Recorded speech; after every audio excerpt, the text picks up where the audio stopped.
Hey guys, today I want to share with you a technique for arranging for woodwinds, so you can get something that starts like this and ends up sounding like this.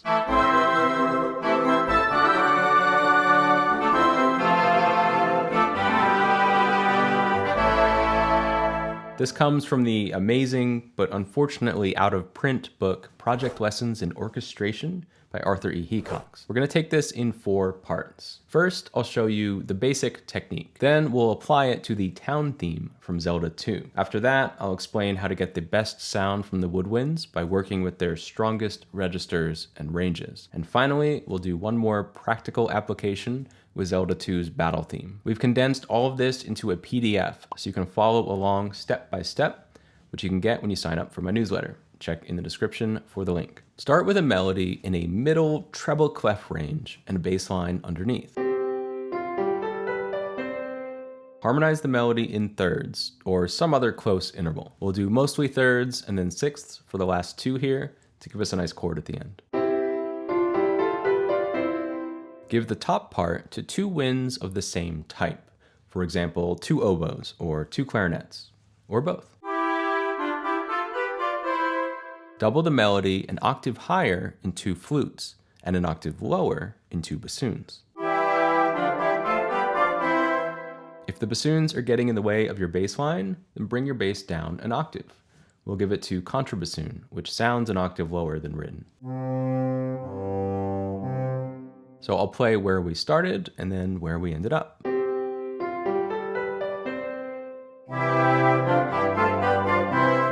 Now let's try it on something a bit more substantial. So as I said, this process works best when you're starting with a melody in 2-part close harmony.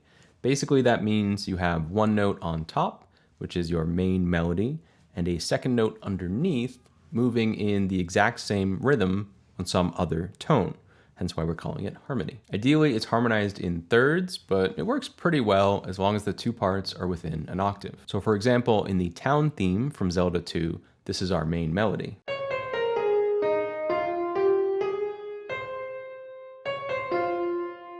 And then it's harmonized with a mix of intervals.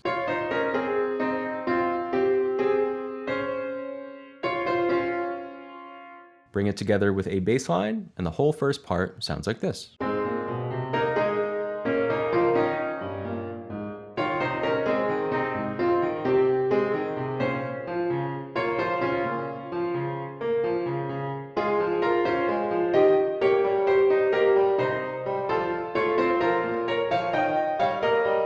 To start, let's give that harmonized melody to a pair of clarinets. It's in a nice, comfortable range for that instrument, which I'll get into in more detail later in the video.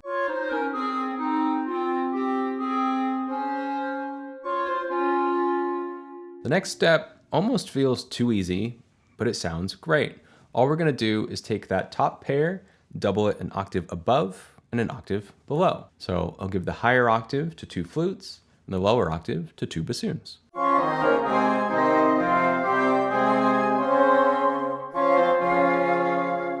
Notice that those bassoons are now getting in the way of our bass line, but all I need to do is bring that part down an octave, and now they each occupy their own space. We'll give the bass part to the contrabassoon.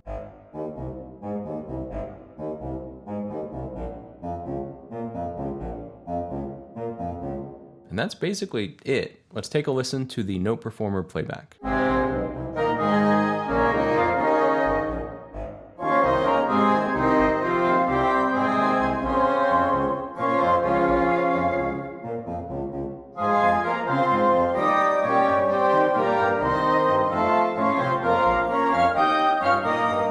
Every instrument has a certain range, which kind of means group of notes, where it sounds the best. And so when we're doing these arrangements, we want to make sure that we're keeping the parts roughly within those ranges. Here's a chart from Heacox that shows the best registers of the 4 main woodwinds. The black notes with stems are considered safe for even a school orchestra. The white notes with stems are reasonable for pros, and the black notes with no stems should be saved for soloists and should be generally avoided for ensemble arranging. Notice that whoever owned the book before me wrote the word memorize at the top, which is a great idea, but in the meantime, you just might want to pause and take a screenshot. Let's move to the piano roll to look at this in another way. So here are the ranges of the flute, oboe, clarinet, and bassoon based on the black notes in the chart above. We'll consider that we're arranging for a professional ensemble, so if we go a second or third outside of this range, we should still be in pretty good shape. The town theme was originally actually in C major, but that caused some problems. So I'll start by marking the lowest and highest notes of the town theme, which were this E up to this B. You may have noticed that I didn't use the oboes before.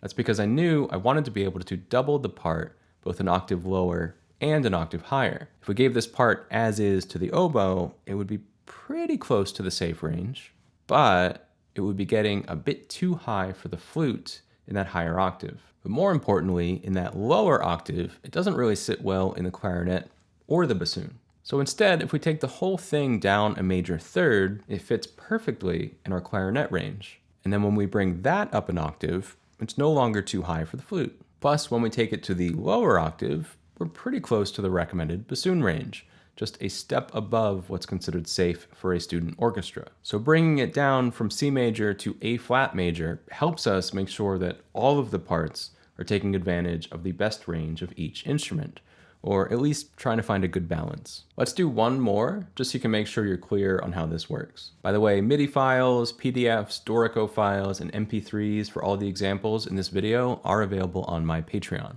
If you want to access those and support the work I'm doing, please head over to patreon.com/Ryan Leach. I appreciate it. For the next one, we'll do the battle theme from Zelda 2, which in a piano rendition sounds like this.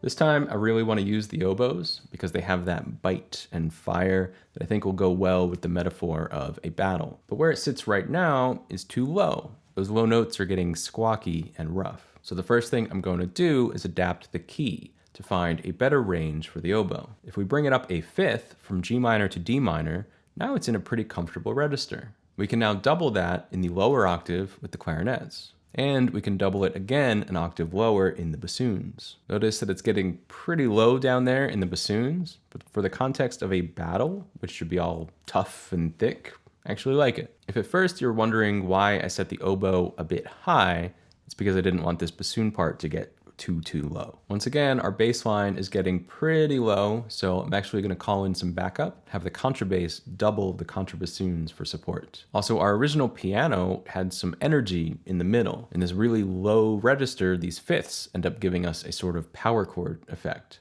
which again, I think makes total sense for a battle theme. I'll add one more thing, which will be to double just the melody up an octave on the piccolo. This will give the whole thing a piercing shine on top. Before I play the final thing, I'll remind you that this is one way to write a woodwind arrangement. There are plenty of others, which hopefully I'll cover in a future video.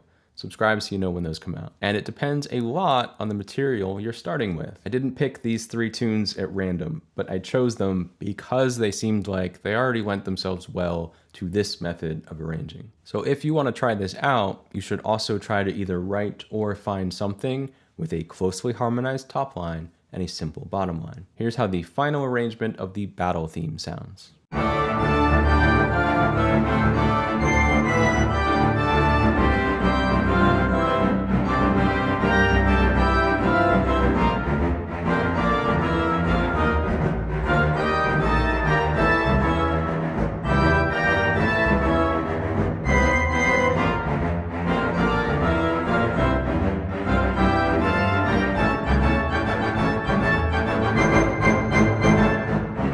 So give it a shot. Take this technique for a spin and let us know in the comments how it turns out. Remember, it's really important to pay attention to range. Eventually, you'll need to learn about things like the throat tones of the clarinet, but I think worrying about too many details when you're starting out can actually hinder progress. Details matter, but you can pick that stuff up as you go along and build on a solid foundation. If you're hungry for more orchestration tips, then you won't want to miss this video here, which includes another tip from that same book about how to use the clarinets and bassoons like the string quartet of the Woodwinds. All right, thanks for watching. I'll see you in the next one.